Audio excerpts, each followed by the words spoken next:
Annapurna Interactive, the company best known for publishing indie dark horse hits like Neon White, Outer Wilds, and Stray, held its digital showcase this afternoon and saved its biggest announcement for the program's finale.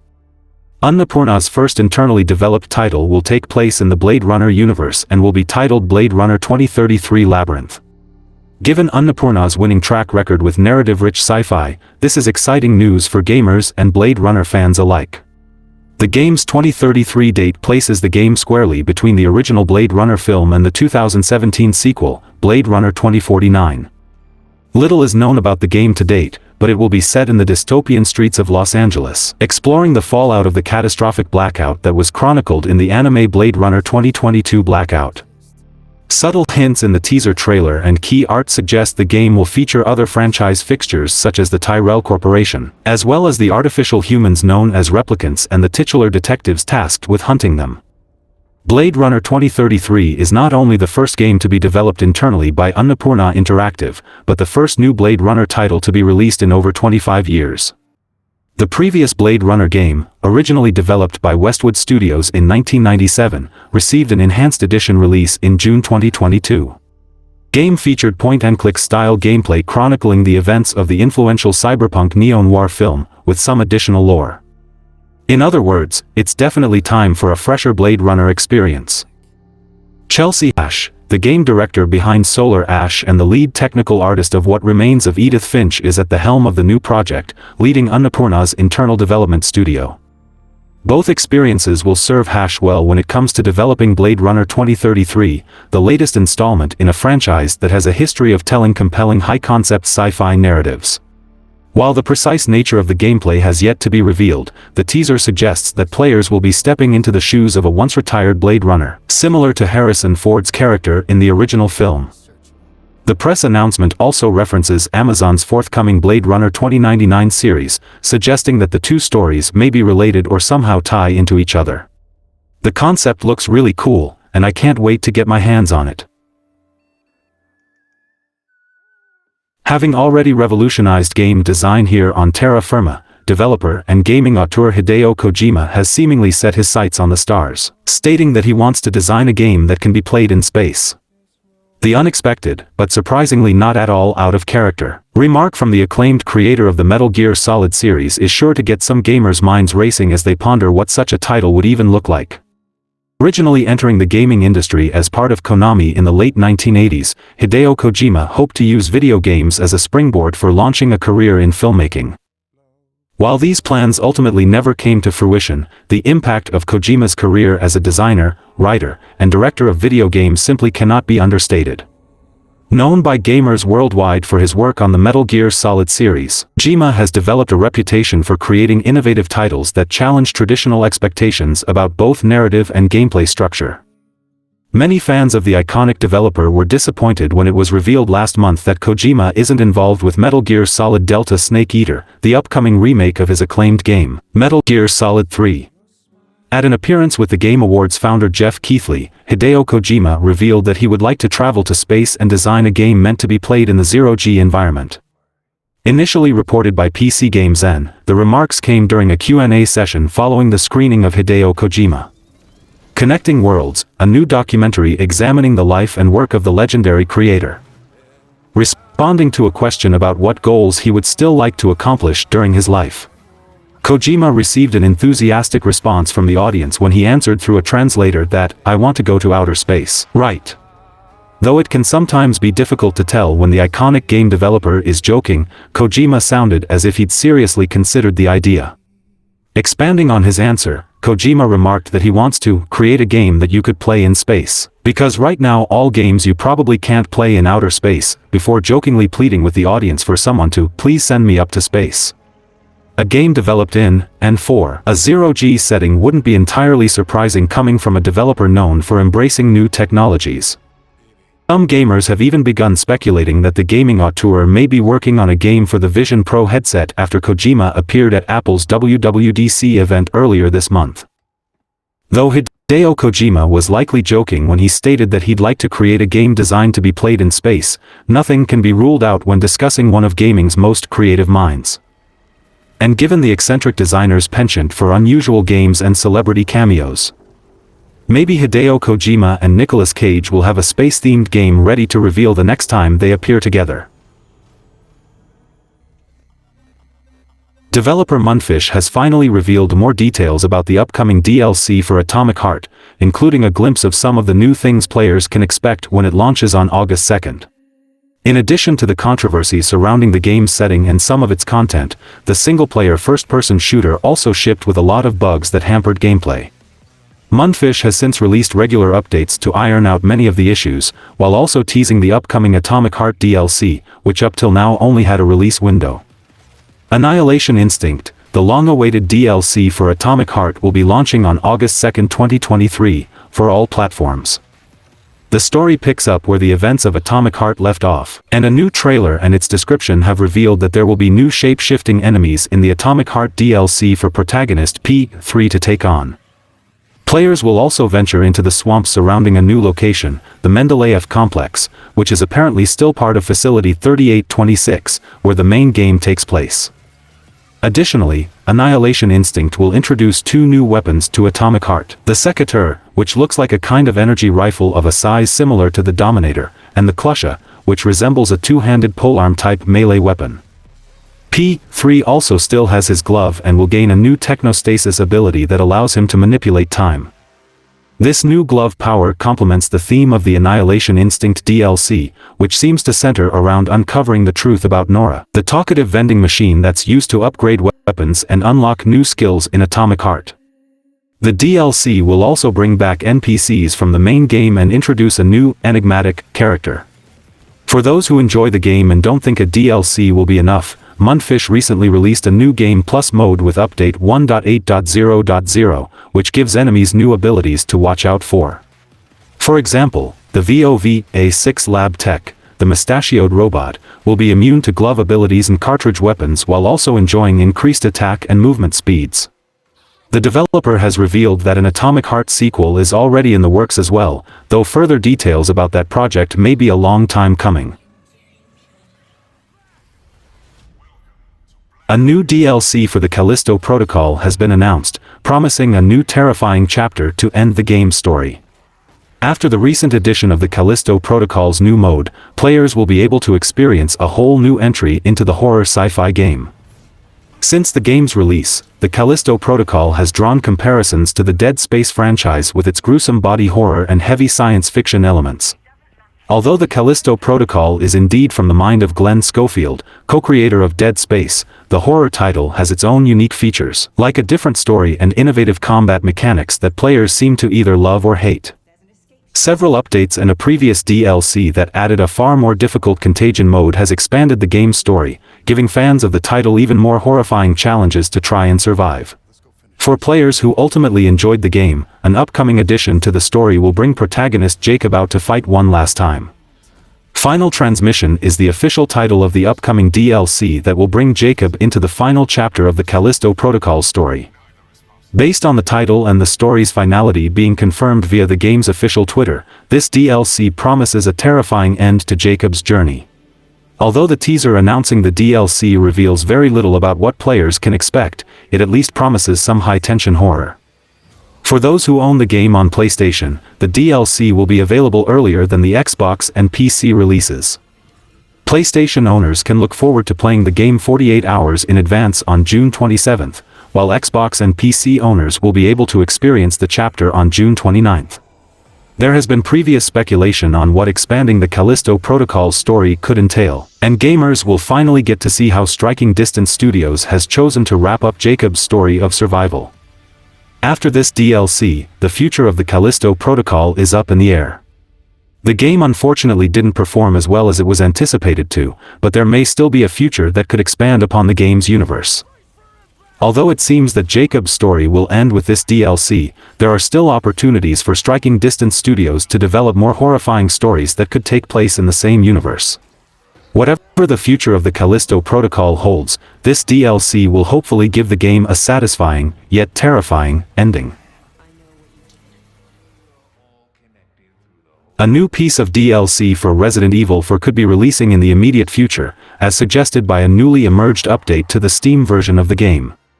While Capcom has yet to confirm it intends to put out more post-launch content for the hit remake, some recently data-mined Resident Evil 4 files have already pointed to the return of Separate Ways, a fan-favorite story mode.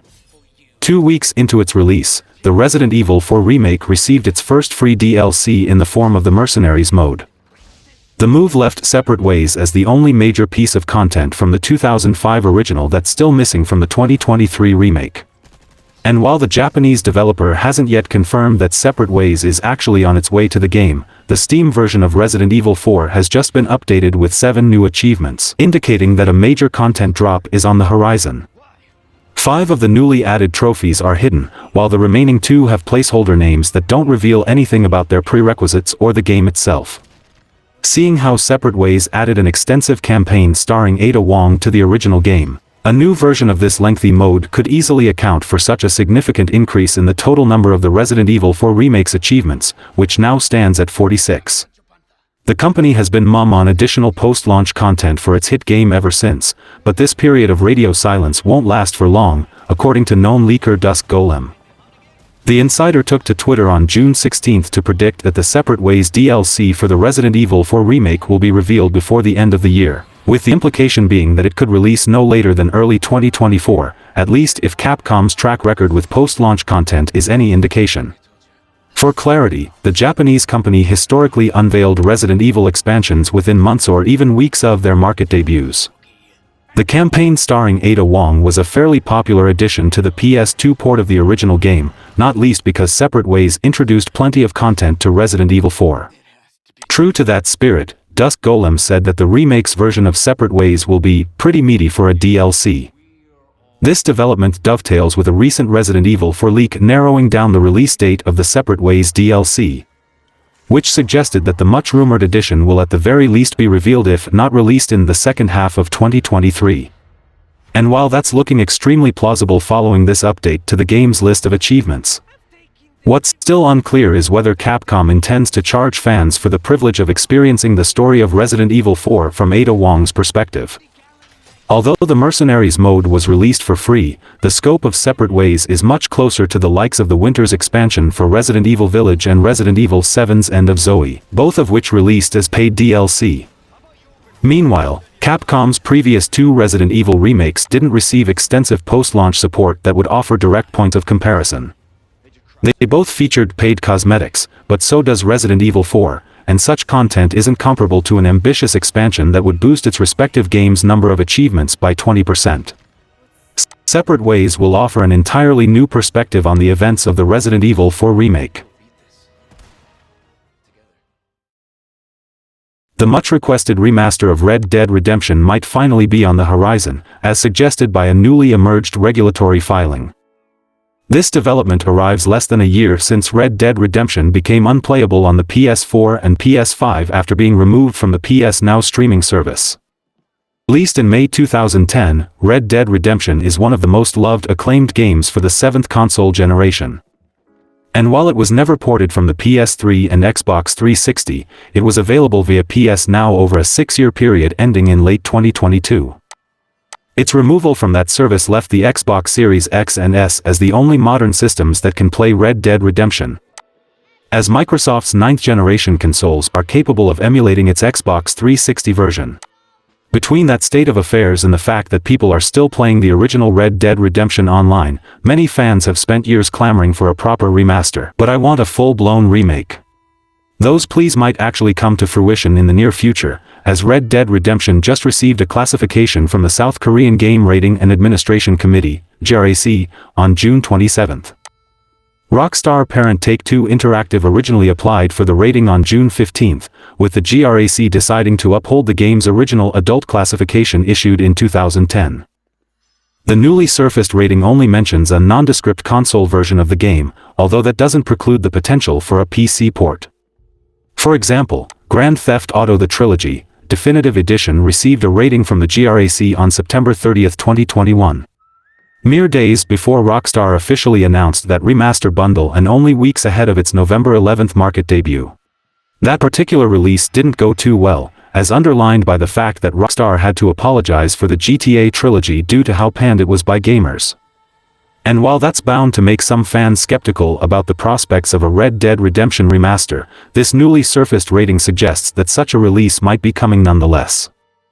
Many fans of the popular Wild West-themed video game are excited by the reveal of a new clue that potentially points toward a Red Dead Redemption remaster, as RDR's achievement art has recently received a new visual upgrade via Rockstar's Social Club.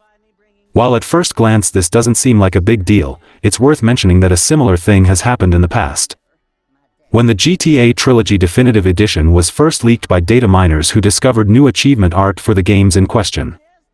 Apart from disclosing another incredible sales milestone for the Grand Theft Auto series, Take-Two's latest financial report also revealed that the Red Dead Redemption games hit 75 million in lifetime sales as of March 31st.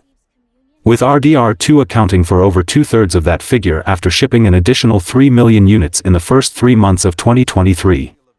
In light of that continued success, it's safe to say that interest in the franchise remains fairly high, so a potential Red Dead Redemption remaster shouldn't have any trouble finding an audience.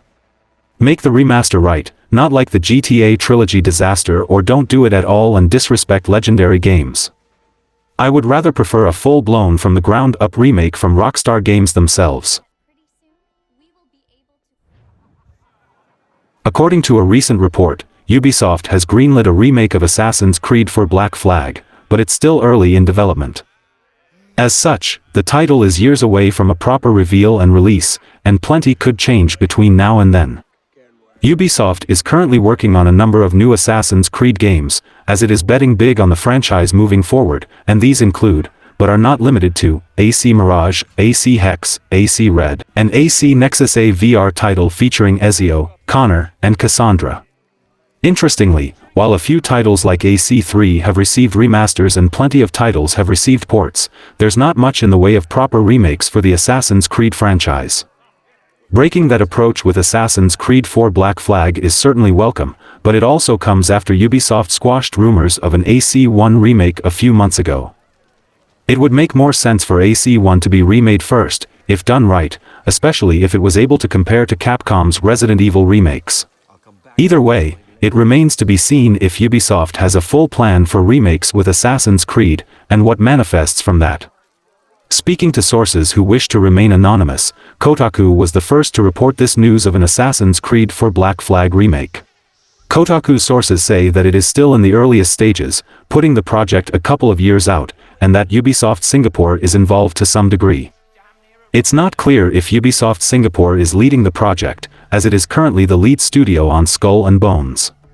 Further, it should be noted that Ubisoft Singapore, to some capacity, has worked on every main Assassin's Creed title since AC2. This is usually the result of key gameplay features, like naval combat in Assassin's Creed 3. It'll be years before fans learn anything in an official capacity, but in terms of speculation, it would make sense if Ubisoft Singapore used its ocean tech evidenced in Skull and Bones to improve AC Black Flag's naval combat. After all, the idea for Skull and Bones came from the success of AC Black Flag, just as a bug in AC Odyssey led to Immortals Phoenix Rising. It all comes full circle. Of course, this news does leave some fans questioning the fate of Skull and Bones. After several delays, the title is currently without a release date, but there is a beta planned for Skull and Bones. Remakes have become a popular trend in recent years within the video game industry. A safe bet to capitalize on nostalgia, while also an exciting creative possibility to revamp pre-existing properties, everything from Resident Evil to Final Fantasy, with several more games confirmed to have a glow-up in the years ahead. As welcome as these remakes are, there are occasions where some can raise an eyebrow over whether they will hold the torch truly to the original. With the most recent example being rumors of Ubisoft's new Assassin's Creed projects, including an Assassin's Creed for Black Flag remake from the ground up. Although there's still room to remake older Assassin's Creed games, the reasons against this happening could be more business-oriented as opposed to a creative setback. The very first Assassin's Creed from 2007 is often the subject of discussion for a remake, and it's easy to see why. It's the oldest, and is showing its age as the years go on, so it could benefit from a remake more than any other installment. As for Assassin's Creed 2 and Ezio's other adventures, they are often considered the peak of the series and are highly beloved by fans. If Ubisoft remade these titles with new additions, it may risk a backlash from players who hold these classic games so dearly, and feel that they should never be tampered with. Assassin's Creed 3, on the other hand, had a more lukewarm reception, and while it has its defenders, isn't as fondly remembered as other entries.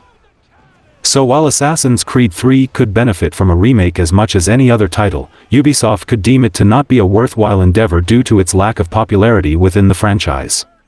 For one, Assassin's Creed 4 Black Flag is barely 10 years old yet, and still holds up very well to this day.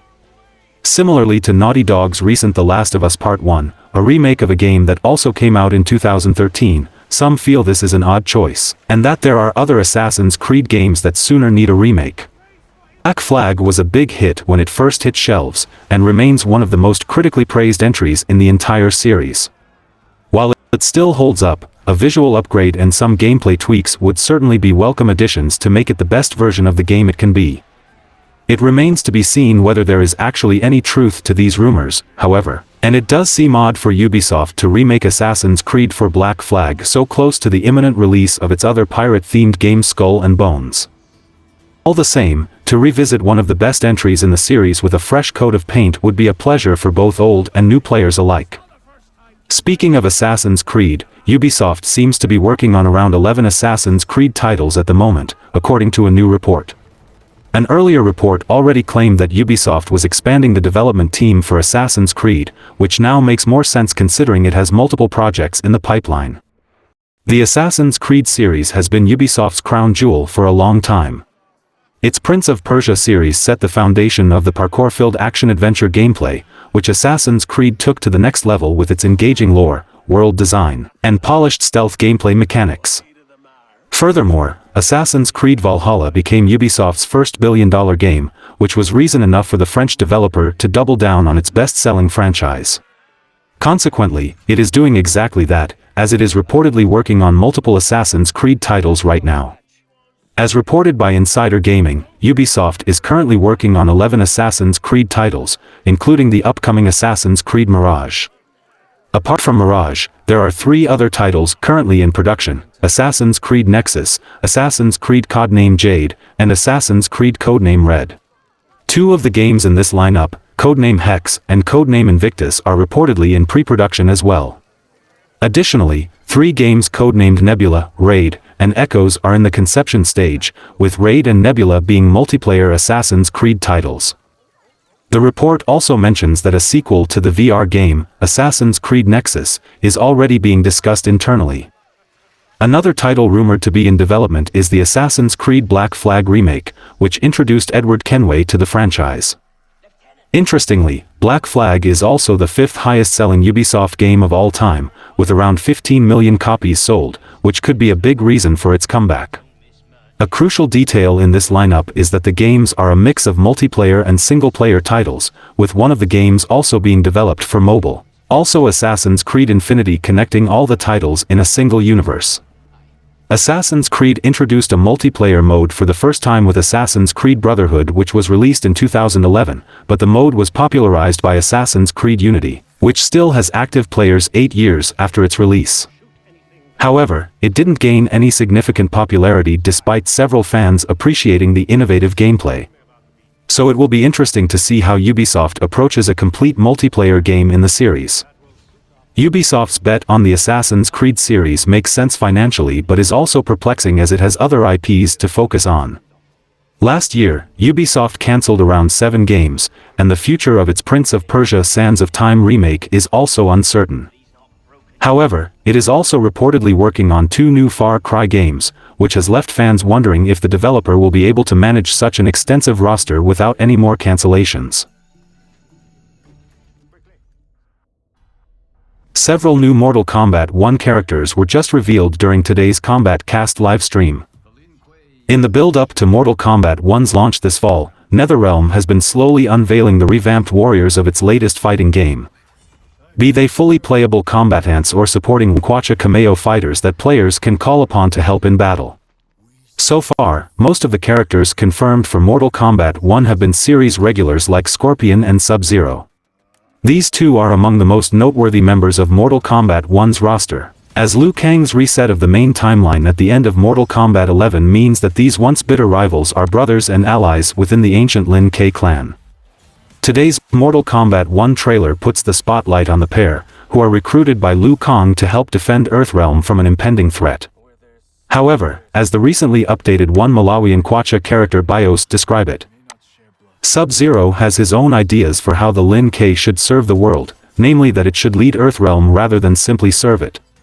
It is here that Scorpion and Sub-Zero gain a new ally, one that longtime Mortal Kombat fans should be readily familiar with. During today's Mortal Kombat 1 trailer, the Grey Ninja Smoke emerges to help Scorpion and Sub-Zero on their quest. Just as he was in the old Mortal Kombat timeline, Smoke is a fellow member of the Lin Kuei who shows off his punishing combos and smoke-based powers against Kensher. The trio soon meets a new enemy, Rain, who was previously teased by MK co-creator Ed Boon earlier this week. The violet-clad prince is shown unleashing his watery portals and staff strikes in a match with Scorpion. The latest Mortal Kombat 1 trailer also revealed a handful of new cameo fighters, most of which happen to be Lin Kuei themselves. The first two are the cyborg assassins Cyrax and Sector, who assist Smoke and Sub-Zero with some brutal high-tech combos. Sub-Zero's fallen apprentice Frost is also making her return after her last appearance in Mortal Kombat 11, lending her icy powers to Scorpion's fight against Johnny Cage. Lastly, a past version of the previously confirmed Kung Lao can be seen aiding Rain, further indicating an overlap between Mortal Kombat 1's two character rosters. All these characters are fairly popular among Mortal Kombat fans, so their confirmed return in Mortal Kombat 1 will surely be welcomed. There are still plenty of unannounced combatants that players would love to see again, such as the often-rumored Reptile and Shao Kahn's faithful General Reiko. But for now Mortal Kombat 1's roster is being bolstered by members of the legendary Lin Kuei and their enemies. Only time will tell which other fighters will emerge from the shadows as Mortal Kombat 1's September launch date gets ever closer. A new teaser from the creators of Slender: The Arrival has been revealed. The teaser includes a short trailer featuring one of Slender: The Arrival's locations as well as a countdown on the game's website. The Slender Man mythos has resulted in a lot of indie games, with the flagship title being Slender: The Arrival. This game served as an extension of the mechanics in Slender: The 8 Pages, refreshed the gameplay with a story campaign produced by the creators of the popular web series Marble Hornets. The game had some merits in its narrative aspects, it had a less than stellar reception among horror game enthusiasts and the Slender Man fandom overall. Regardless, the game's developer Blue Isle Studios seems to be making a return, as a new teaser trailer was dropped on the Slender: The Arrival Twitter account. The video shows a frame from one of the locations in the latter half of the game with what looks like one of the Slender Man proxies that attacked the player in Slender: The Arrival. The teaser trailer also comes with a new countdown on the game's website that hints at a larger reveal that will be announced within 32 days from the publishing of this article. The teaser trailer could be hinting at a sequel, an updated version of Slender: The Arrival for next-gen consoles, or a full remake of the game. At the same time, there doesn't seem to be much to decipher about the ominous countdown on the website, as it simply shows the titular character, who is viewed as the epitome of the blank trope in horror, being surrounded by flames. Blue Owl Studios certainly looks to have some neat surprises in store for Slender Man fans in the coming days, but whether it is hinting at a full-on sequel, a port, or a remake remains to be seen. With the way games like Resident Evil 4, Silent Hill 2, and Dead Space have been getting remakes, a remake of Slender: The Arrival would fit perfectly in this new era of horror, which has also brought fresh experiences such as the Outlast Trials and Amnesia: The Bunker. Slender Man still has a place in many horror enthusiasts' hearts, and this new project from Blue Isle Studios could reignite interest in the creature while also being a worthwhile horror game in its own right. For now, players will have to wait patiently until July 28th, watching as the countdown ticks down to 0. The PC release of the highly anticipated Baldur's Gate 3 is being moved forward, while the PS5 version is getting pushed back just a few days. It's been over 20 years since the last mainline installment in the beloved RPG franchise, and Baldur's Gate 3 will be looking to capture a new generation of RPG fans. Baldur's Gate 3, officially announced in 2019, had previously stamped a release date for August 31st of this year. As it's been such a long wait for Baldur's Gate fans since the first two BioWare-developed titles, the excitement surrounding this massive third installment has been palpable. 2023 has been a behemoth year for video game releases, with legendary, long-established franchises dropping massive mainline installments like Diablo 4, Final Fantasy XVI, Mortal Kombat 1, The Legend of Zelda: Tears of the Kingdom, and Street Fighter VI. As the upcoming fall season of games isn't intent on slowing down, Larian Studios has had to adjust its landing for Baldur's Gate 3.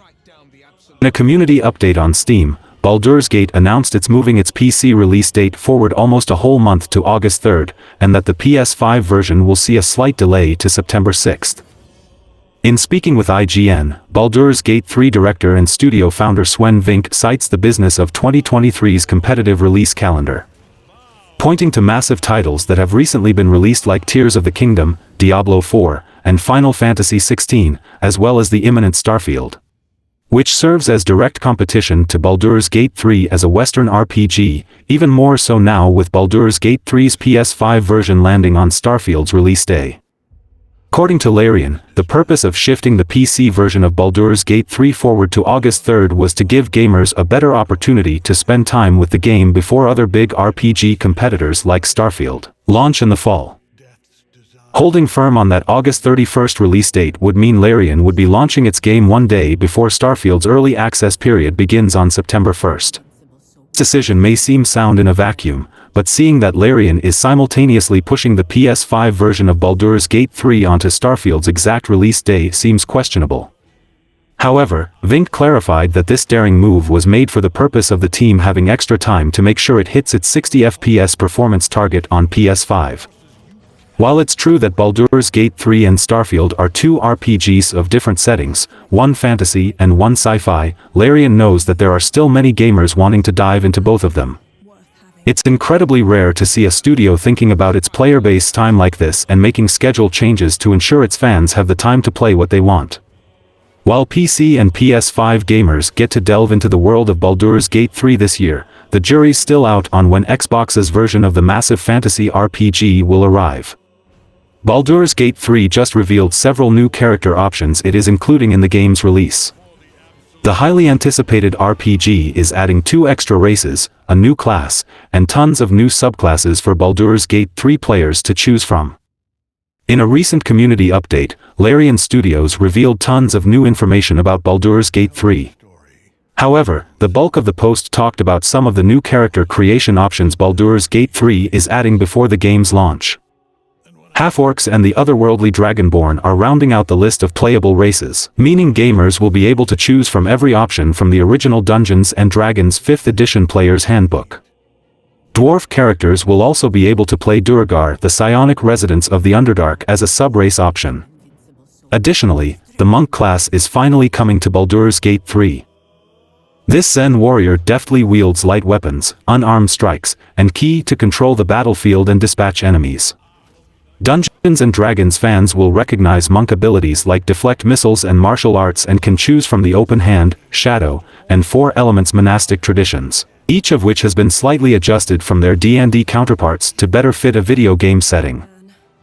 For that not exciting enough, each of Baldur's Gate 3's other 12 playable classes is getting at least one new subclass option. From the Gloomstalker Ranger to the Wild Magic Sorcerer, every class has at least 3 options now, though the Cleric and Wizard have more than twice that number. With 46 subclasses available at launch, players will easily be able to create many powerful builds from Dungeons & Dragons in Baldur's Gate 3. Baldur's Gate 3's release will see tons of other new features as well. The game will have 37 feats, at least half of which are new for launch, and over 600 spells and sub-spells, including dozens of options not seen in early access. Lastly, Baldur's Gate 3 is increasing the maximum level cap from 10 to 12. Classes will get access to powerful upper-tier abilities, such as 6th-level spells from Dungeons & Dragons like Chain Lightning and Otto's Irresistible Dance for spellcasters, a 3rd attack for fighters, or reliable talent for rogues. Baldur's Gate 3 is a big RPG. A great, big, uncompromising RPG. It shows in the numbers.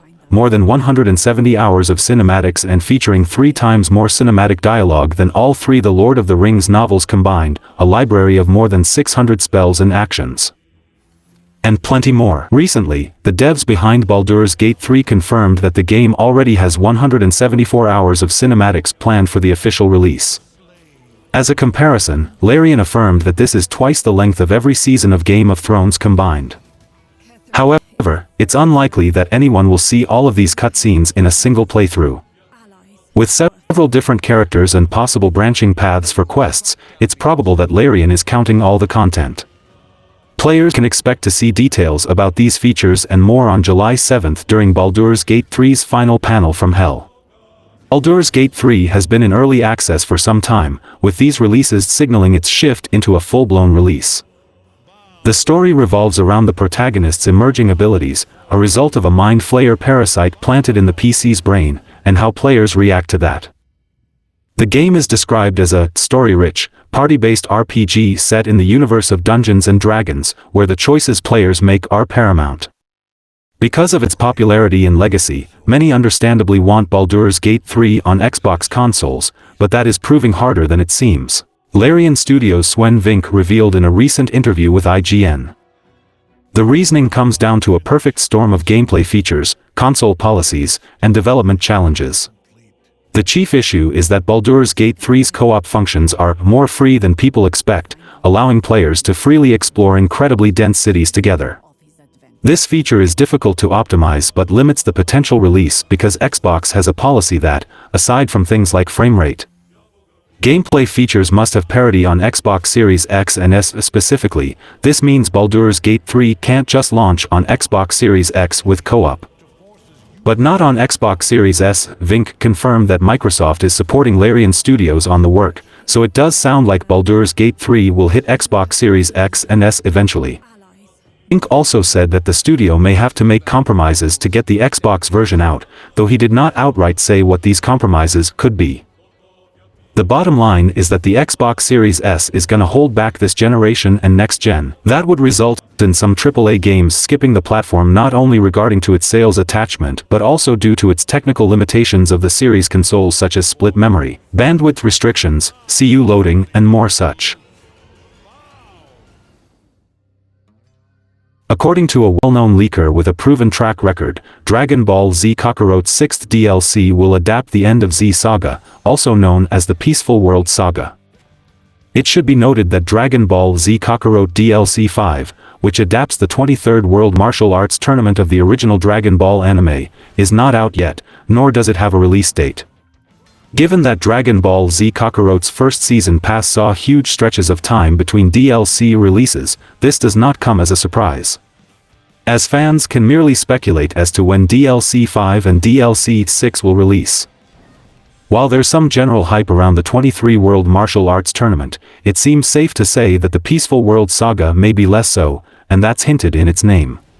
The Peaceful World Saga is an incredibly short send-off for the original DBZ anime and is often seen as just the tail end of the Majin Buu saga. However, it does seem like fans will get to play this saga in Dragon Ball Z Kakarot, according to known leaker at DBS Hype. This figure has leaked several accurate details about the game in the past, including pre-release and first season pass details. It should be noted that, when asked about the previously rumored Dragon Ball Super and Dragon Ball GT content for DBZ Kakarot, at DBS Hype said it would be part of the next season pass. DBZ Kakarot getting a lot of support, just like Dragon Ball Xenoverse 2, is not too surprising, but it's hard to imagine what all the Peaceful World Saga will cover. As far as fights go, fans likely experience Goku vs. Ub and perhaps the spar with Trunks, Goten, and Pan. That's pretty much it. Perhaps the game will make the party before the time skip playable, but there's not much in the way there of exciting content. At DBZ Hype does add that the developer will be adding plenty of extra content because it is so short, but it's still a surprising choice with so much DBZ and Dragon Ball Super content to choose from. In a way, though, it is fitting. Since the 23rd Martial Arts Tournament sets the stage for Dragon Ball Z and the Peaceful World Saga ends it, DLC 5 and DLC 6 serve as good bookends. Of course, It'll be interesting to see how this ties into Dragon Ball Z Kakarot's rumored upcoming Dragon Ball GT content, as well as DB Super beyond that, since they are effectively two very different things. While Shadow the Hedgehog won't be appearing in the upcoming Sonic Superstars, the executive producer of Sonic Team expressed that he wishes to bring the character back in a future game. Sonic Superstars is a brand new game that brings the series closer to its origins on the Sega Genesis. It will be a 2D platformer focused on blasting through obstacles and clearing stages as quickly as possible. Sonic Superstars, however, will feature 4-player co-op multiplayer action, with fans having at least 4 playable characters to choose from at launch. Sonic the Hedgehog, Miles, Tails, Prower, Knuckles the Echidna, and Amy Rose. This focus on the classic iterations of the Sonic timeline, it notably features the early character designs of these 4 characters. It's even looking to bring back Sonic the Hedgehog Triple Trouble antagonist Fong the Sniper, alongside a brand new character known as Trip. Some fans might wonder if characters like Shadow the Hedgehog or other favorites would be making an appearance, to which Sonic Team executive producer Takashi Iizuka commented on. In an interview with Shaq News, Iizuka was asked about Shadow's apparent absence from both Sonic Frontiers and now this game, where he simply replied that won't be appearing in Sonic Superstars. However, Iizuka stated that he and Sonic Team do want to create a game that involves Sonic's rival for all of their fans in the future. This is not an official confirmation of whether plans for a new game involving Shadow the Hedgehog are in the works, however.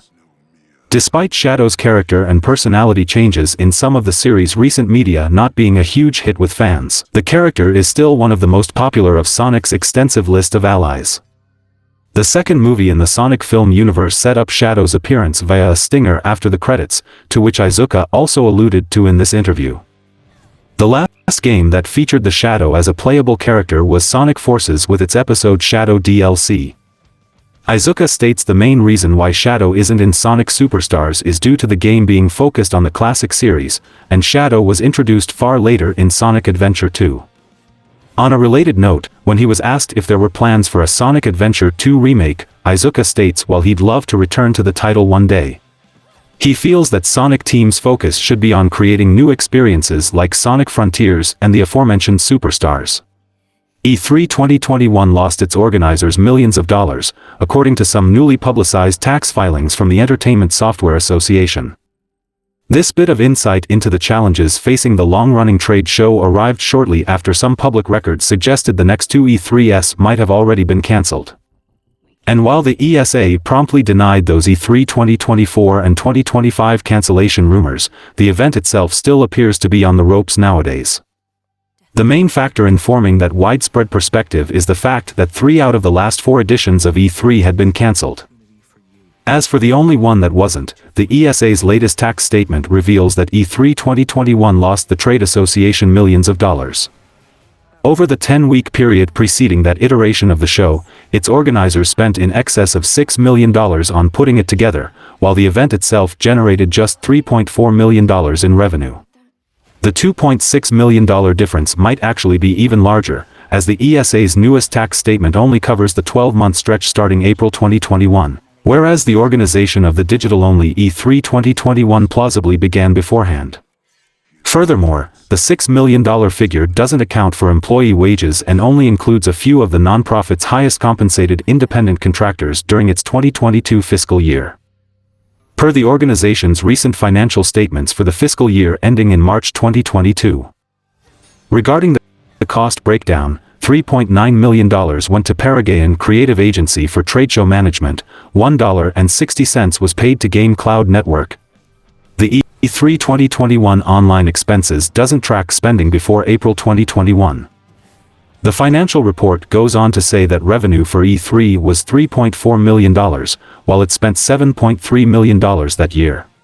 Additionally, IGN said that in terms of wages, ESA President Stanley Pierre-Louis earned nearly $1.5 million during that year. In the year prior, the executive earned $1.3 million. The ESA pulled in $26 million from member fees that same year. Total revenue for the organization hit $39 million, but after expenses, it only made $2 million that year.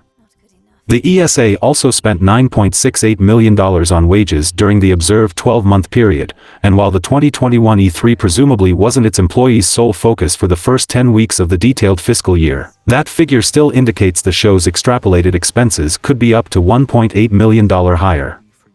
These underwhelming financials raise more concerns about the future of E3, whose reputation has already been nosediving since the onset of the COVID-19 epidemic.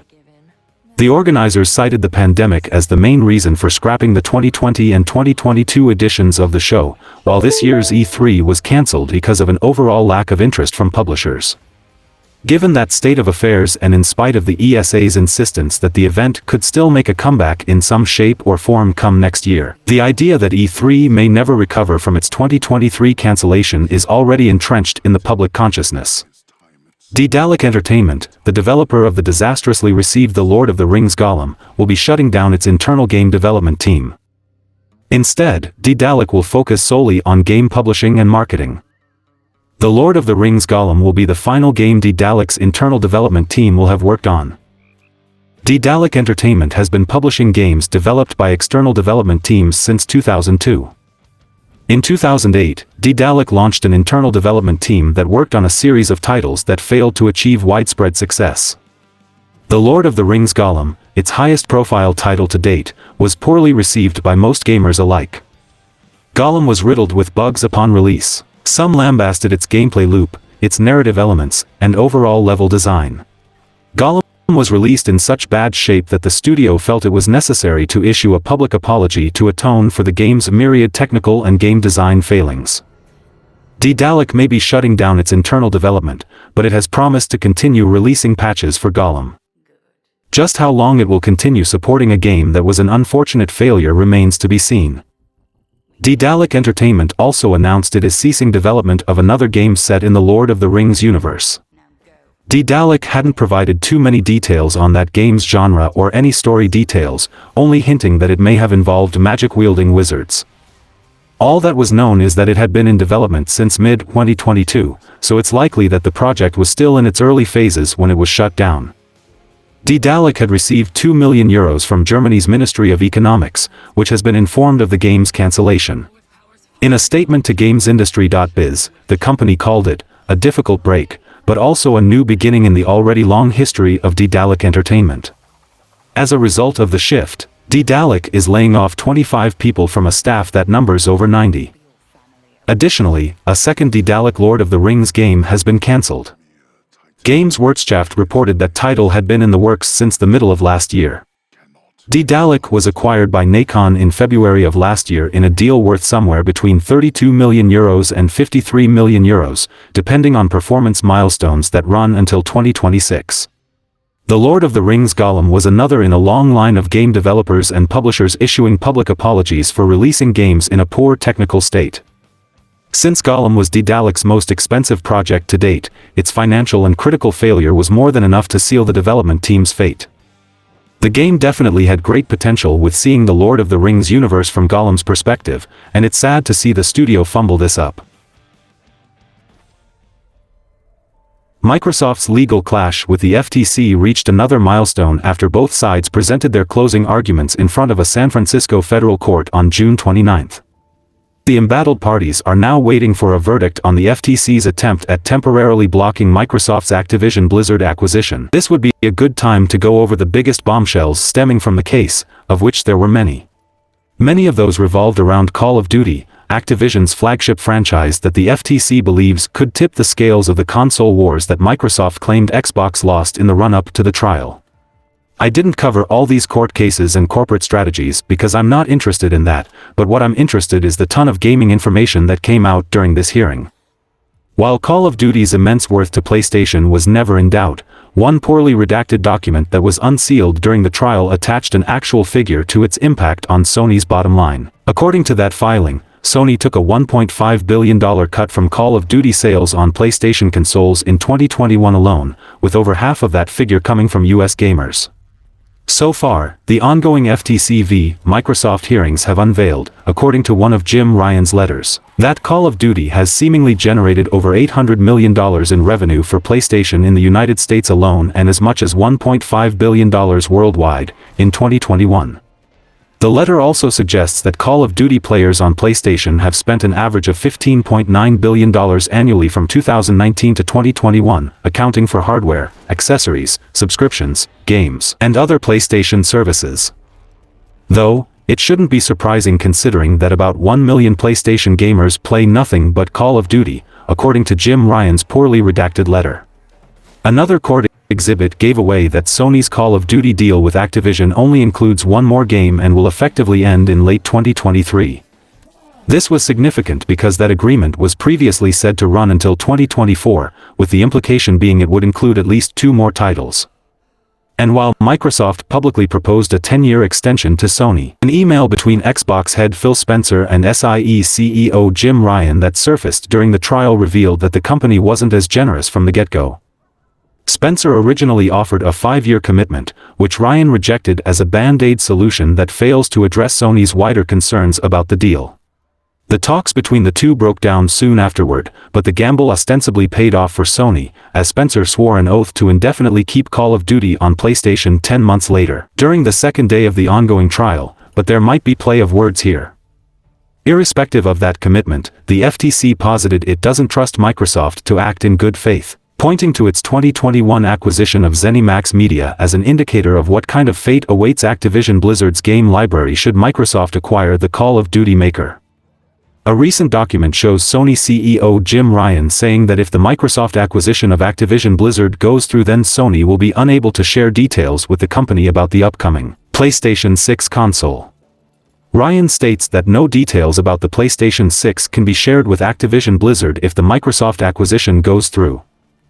When asked why that is the case, Ryan states, "We simply could not run the risk of a company that was owned by a direct competitor having access to that information. This would effectively kill the possibility of any Activision Blizzard franchise, like Call of Duty or Crash Bandicoot, having a launch title on the follow-up to the PlayStation 5.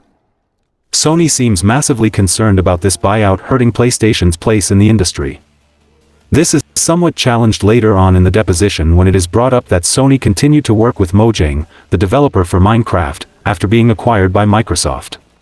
But the difference here is that the acquisition of Mojang came after the launch of PS4, and Microsoft actually capitalized on the PS4 Pro information beforehand and created a more powerful console with the Xbox One X, which came out a year later with the better-running multiplats. Same thing could happen with the PS6. Minecraft was released fully in 2011 and is currently the highest-selling game of all time with over 238 million copies sold. The game set the benchmark for sandbox games and can be easily called one of the most influential games of all time, which is a big reason Microsoft acquired Mojang Studios in 2014 for $2.5 billion. It also had around 600 million monthly active players in 2020 and still remains one of the most popular games in the world. With such an expansive player base, it is bound to be one of the highest sources of revenue for Microsoft. However, it makes the most money for Xbox from its use on other platforms. Tim Stewart revealed during their testimony that Minecraft's revenue from PlayStation is almost 2 times more than the amount Xbox brings in. Furthermore, they also said that Minecraft's revenue from Nintendo is roughly 4 times compared to Xbox and almost twice the size of PlayStation's contribution. Stewart also said that Minecraft is one of the most profitable, if not the most profitable first-party game, for Xbox. Bethesda has revealed that the upcoming Indiana Jones title from Machine Games will be an Xbox and PC exclusive. While general expectations hinted that Microsoft would have offered an update on Machine Games' project at the recently concluded Xbox showcase, the company has remained silent for the most part. Although interestingly, a job posting from last year indicated that the Indiana Jones game may include multiplayer and companions as part of the gameplay. Of course, neither the studio nor Microsoft has officially confirmed nor offered any details on what players can expect from the title. However, Bethesda's latest revelation is bound to spark conversation among many gamers all the same. Bethesda's head of global publishing Pete Hines confirmed that Machine Games' Indiana Jones will be exclusive to Xbox and PC and that it will be available on Game Pass on day one. During the same witness testimony, the FTC counsel revealed that Disney previously had a multi-platform deal for the game and that it was amended post-Bethesda acquisition by Microsoft. When asked about the change, Hines claimed that Bethesda was thinking along the lines of reducing risk and trying to get to a degree of certainty, while bringing Indiana Jones to Xbox Game Pass. fact, the trial brought to light that Bethesda had more PlayStation than Xbox-related plans before Microsoft absorbed its parent company. The imbalance was apparently so concerning that Spencer admitted Xbox was worried about losing Starfield to PlayStation, citing that as one of the deciding factors that made it pull the trigger on the ZeniMax acquisition. Following that move, Microsoft cancelled the PlayStation versions of all of Bethesda's upcoming games that weren't tied to pre-existing exclusivity agreements with Sony. Jim Ryan took to the stand on day 3 of the trial and was asked a variety of questions regarding PlayStation, its relationship with Activision and Xbox, and the Call of Duty franchise. One of those questions was especially interesting to hear. Ryan was asked if Xbox's decision to make Starfield, a game from the recently acquired Bethesda Game Studios, exclusive was anti-competitive. Ryan responded, saying he has no quarrel with it, adding, "I don't like it, but I don't view it as anti-competitive." Bethesda was unpleasantly surprised with Microsoft's recent promise to keep Call of Duty on PlayStation, having raised numerous concerns about the move, newly publicized court documents have revealed.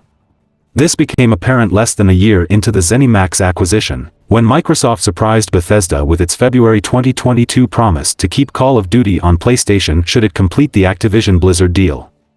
In a subsequent email to Phil Spencer, Bethesda Global Marketing SVP Pete Hines asked the Xbox chief for clarification on how the company's approach to the Activision Blizzard acquisition differs from the ZeniMax deal, which immediately saw Microsoft pull all present and future Bethesda projects not tied with pre-existing exclusivity agreements from PlayStation. At the same time, Hines also expressed more strongly worded befuddlement with this state of affairs to Bethesda director Todd Howard and several other colleagues, according to a copy of their communication obtained and publicized by the FTC. Spencer's response to Hines wasn't made public. Shortly after the ZeniMax acquisition closed, Hines personally apologized to PS5 players over Starfield's Xbox exclusivity. The fact that Bethesda was kept out of the loop about that decision also appeared to contribute to the concerns he raised internally.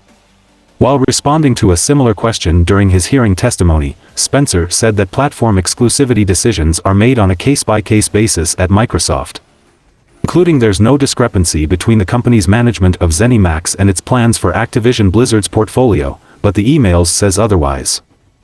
Part of train of thought, the Xbox boss even gave a clue on when the Elder Scrolls 6 will release, indicating that Bethesda's upcoming RPG will likely be a cross-or next-gen title. Specifically, it is said to be 5+ years away. It is wild that not even Bethesda knew that they are gonna skip a platform, when they even did have a PlayStation version of Starfield before it got dropped. Most of the issues should have came with the potential success of Starfield, with it being in a subscription service and skipping one of gaming's biggest player base, and Bethesda definitely ain't happy with it. We will see the launch numbers of Starfield, if it matches or surpasses previous titles from Bethesda Game Studios. It'll do great on PC, but on Xbox I have no faith. Meanwhile, a lot of information pertaining to unannounced games managed to slip through the cracks as part of the proceedings. Some court documents hence leaked the existence of DayZ 2, in addition to suggesting that IO's Project Fantasy will be an Xbox console exclusive. On the other hand, Obsidian's The Outer Worlds 2 that was widely expected not to launch on PlayStation could still do so, with Xbox Game Studios head Matt Booty testifying that Microsoft hasn't yet made a decision on the RPG's target platforms. IO Interactive would first announce Project Fantasy earlier this year as a bold new direction for the studio mostly known for its series of stealth action games, Hitman. While few details were officially shared about the upcoming fantasy game, job listings from IOI would later confirm that the new fantasy project would be an online game. Project Fantasy also saw rampant speculation from fans suggesting the studio could be returning to a previously shelved RPG referred to as Rex Dominus. Now, Microsoft's court proceedings have revealed Project Fantasy's exclusive status. Recently publicized reports from the ongoing Microsoft court case have revealed Project Fantasy may be in development as an Xbox exclusive on consoles. The documents would share that the game, previously referred to as Project Dragon, had been considered as an Xbox exclusive as early as 2021, long before its official reveal. Project Fantasy was reportedly referred to as an RPG shooter, suggesting the game may boast shooter elements within its fantasy setting. IOI notably did not mention console exclusivity in its first reveal of the game. Even Microsoft CEO Satya Nadella weighed in on the subject of console exclusivity during the case by stating that he would love to eliminate it entirely on the fourth day of the hearing.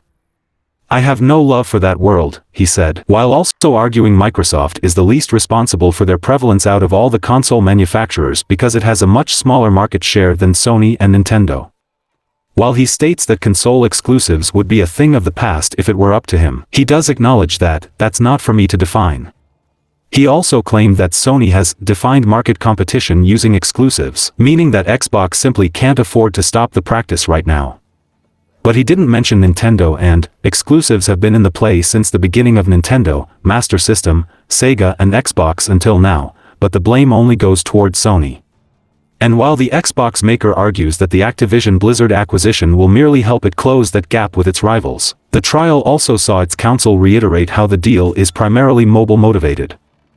That strategy didn't develop overnight, as evidenced by a May 2021 corporate presentation revealing that Microsoft recently considered buying Sega and Bungie, as well as over a dozen other companies. Prior to setting its sights on Activision Blizzard, Microsoft attempted to acquire Zynga, one of the largest mobile game developers on the planet. Founded in 2007, Zynga was one of the 10 largest mobile game developers on the planet as of 2021, when it reported $2.8 billion in revenue. Shortly thereafter, Grand Theft Auto publisher Take-Two Interactive acquired Zynga to the tune of $12.7 billion. The cash-and-stock deal, completed in May 2022, is still the largest acquisition in the gaming industry's history, although Microsoft's Activision Blizzard buyout would exceed it 5.5 times over if approved.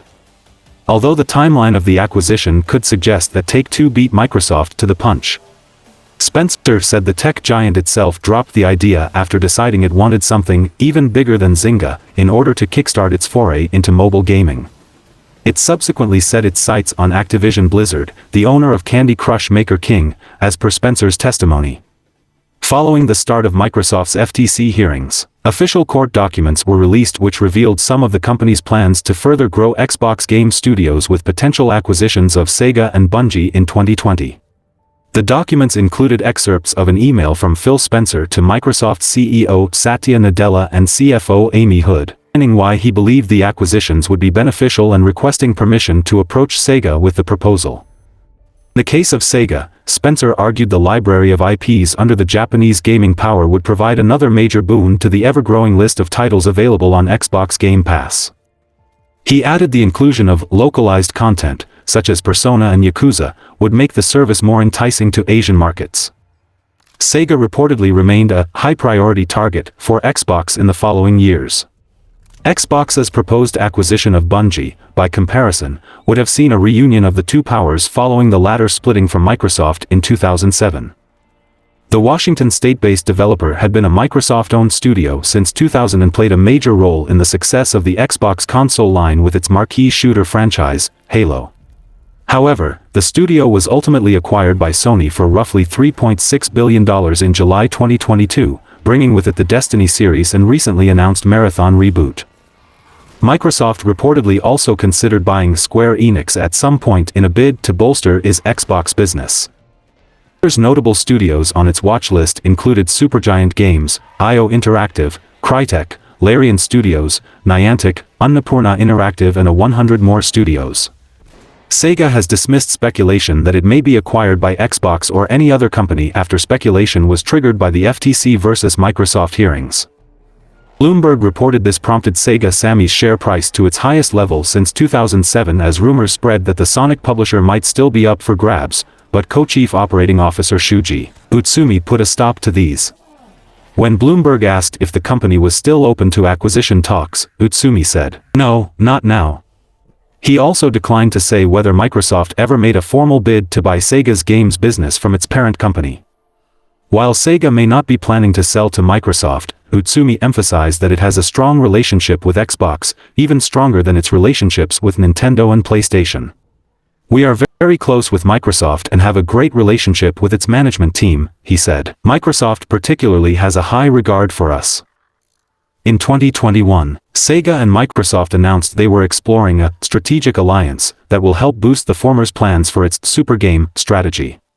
Sega might come to the realization that their games don't sell well on the Xbox platform, and PlayStation helped them where they are today by supporting Yakuza and Persona, when they were on the verge of destruction after their hardware failures.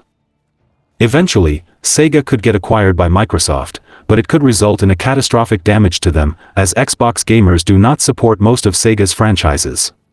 An email released as part of the Federal Trade Commission's case against Microsoft shows Xbox Game Studios' then corporate VP Matt Booty attempting to get Xbox CFO Tim Stewart to increase spending on the brand to one-up Sony in the console wars. Now the head of Xbox Game Studios, Booty's 2019 email to Stewart pressuring the CFO to spend more money on acquiring content claims that Microsoft is in a very unique position to be able to go spend Sony out of business. In response to the email, sent as part of a discussion about Microsoft's Xbox Game Pass subscription service, the company argued that it represented a business strategy that never ultimately came to fruition. In a statement to The Verge from Microsoft's General Manager of Public Affairs, David Cuddy, the company stated that this email is 3.5 years old and predates the announcement of our acquisition by 25 months. This is a lie, and the timing lines up perfectly with the 2019 email. A year later in 2020 Microsoft announced the ZeniMax acquisition, and a year later they announced the Activision Blizzard King, which lines up perfectly with the statement from Matt Booty from 2019. They don't make big decisions today and implement it tomorrow, it is a pre-planned years in the making process. Xbox is also making third-party deals like High on Life, Crossfire X, Stalker 2, The Medium and so on. So, these statements are just deflection and acting like the weaker ones, basically to achieve consolidation. So, the email definitely alludes to their current strategy of spending Sony out of business. Basically Microsoft wanted to buy up everything and become a gaming monopoly. Pursuing a subscription-based model, taking losses over a long period of time, trying to push the competition out of business, as Sony, Nintendo and others do not have the capital of a $2 trillion company. Speaking of acquisitions, the cost of Xbox's 2018 acquisition of Ninja Theory has been revealed as part of the ongoing battle between Microsoft and the Federal Trade Commission. In the pages it's revealed that Microsoft spent only $117 million to acquire the studio behind Hellblade: Senua's Sacrifice. This figure does seem small for a game studio buyout, however, it makes more sense when considering that Ninja Theory was a relatively small team when making Hellblade, despite the title's impressive AAA production value. With a 2024 release window revealed for the long-awaited Hellblade 2 at Xbox's recent showcase, Xbox's investment in Ninja Theory is looking to pay off in a big way. Xbox's first-party portfolio has been lacking strong, narrative-driven third-person titles for quite a long time now, and Ninja Theory, with Xbox's support, seems capable of beginning to fill that gap for the gaming brand. Ninja Theory has the potential to become one of Xbox's top studios down the road. If this turns out to be the case, purchasing the talented studio for only $117 million will be considered a steal, if it isn't already. As Microsoft continued its argumentation in the legal trial with the Federal Trade Commission, more and more previously unknown information has been coming to the forefront. And one of the latest and most intriguing pieces of news is that Sony may be sitting on an actual PlayStation 5 Slim console. More interesting still is the fact that Microsoft may have leaked its pricing model and release window, to boot. The latest claim that Sony has got a PS5 Slim ready to launch later in 2023 is one of the most notable of these leaks yet. And the idea that the device might sell at a reduced $399 price point suggests that PlayStation's sales strategy for the rest of the year may be very aggressive indeed. This would mean that the PS5 Slim is being set up for the same price bracket as the regular digital edition of the PS5, which is a potentially curious predicament, but one that is sure to result in even more sales for Sony. Microsoft revealed the sales numbers of the Xbox Series X and S and Xbox One at a June gaming festival in Latin America. The Washington-based tech giant stopped reporting its quarterly console sales numbers in October 2015, some 2 years after its less-than-ideal launch of the Xbox One. Since Microsoft recently admitted that Xbox lost the console wars, few people expected it to resume the practice. And while Microsoft's recent financial reports remain free of hardware sales figures, the company has now opted to disclose its latest numbers in a more casual setting, during the second day of the 2023 Best International Games, BIG, festival in Brazil. The largest gaming event in Latin America hence saw Microsoft reveal that the Xbox Series X and Series S currently boast over 21 million in lifetime sales, and its last two console generations sold more than 79 million units combined.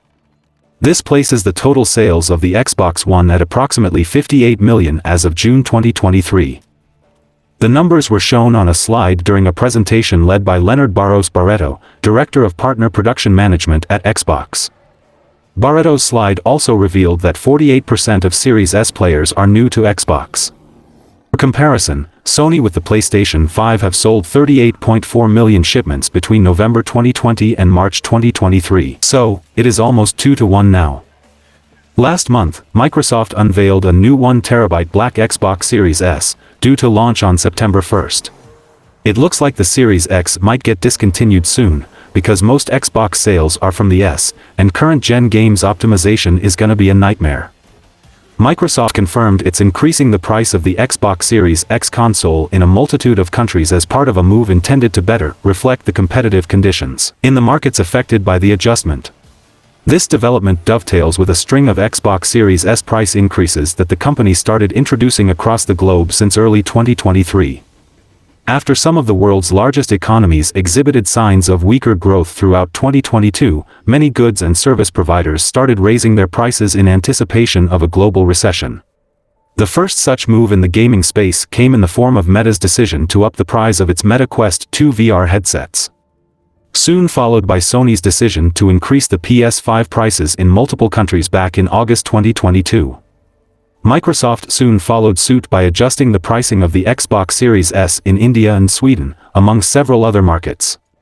In a recent statement provided to The Verge, a Microsoft spokesperson confirmed that the company now intends to follow up on that move by raising the prices of the Xbox Series X across the vast majority of markets wherein the console is presently available.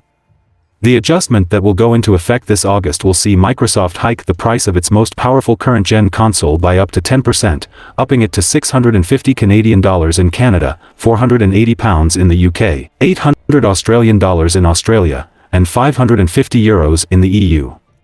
The US will be exempt from the pricing changes, as will Brazil, Chile, Colombia, and Japan.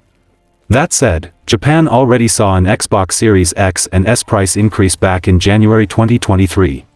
According to Microsoft support pages, the Xbox Series X is currently officially sold in 41 markets, meaning that this price hike will affect 36 of them.